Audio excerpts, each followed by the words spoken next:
நான் ஒரு பொண்ணு, என்னால என்ன பெருசா செஞ்சிட முடியும்? என் சூழ்நிலை எனக்கு தான் தெரியும்.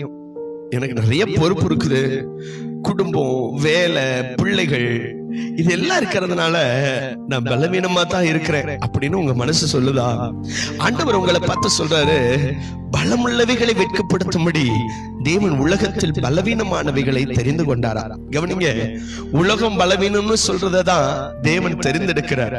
நீங்க மனிதர்களுடைய கண்களுக்கு சாதாரணமா தோன்றலாம், ஆனா ஆண்டவர் பயன்படுத்தினா நீங்க சரித்திரமா மாறுவீங்க.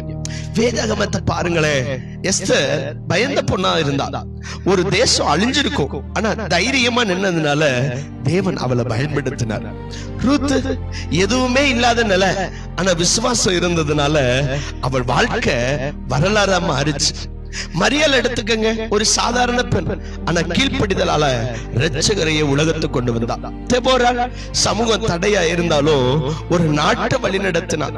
பிரிஸ்கில்லா அமைதியா இருந்தாலும் அநேகர் ஆண்டவருக்காக எழுப்பினார். இப்படி சொல்லிக்கிட்டே போலாம். இதெல்லாம் ஒரு உண்மை சொல்லுது, நீ பலவீனம்னு நினைக்கிற இடத்திலேயே தேவன் உன்னை தெரிந்தெடுக்கிறார். அதனால உலகம் சொல்றதையோ பயத்தினால மனசு சொல்றதையோ நம்பாதீங்க, தேவன் சொல்றதை நம்புங்க. உங்களிடத்துல இருக்கிற சின்ன தைரியம் ஆண்டவருடைய கையில பெரிய ஜெயமா மாறும். நீங்க உங்களை குறைவா நினைக்கிற நேரத்திலேயே தேவன் உங்களை உயர்த்த ஆரம்பிப்பார். அதனால இன்னைக்கு என்னால முடியாதுன்னு நினைக்கிறத விட்டுட்டு தெய்வத்தால எதையும் செய்வேன்னு நம்பி முன்னேறுங்க.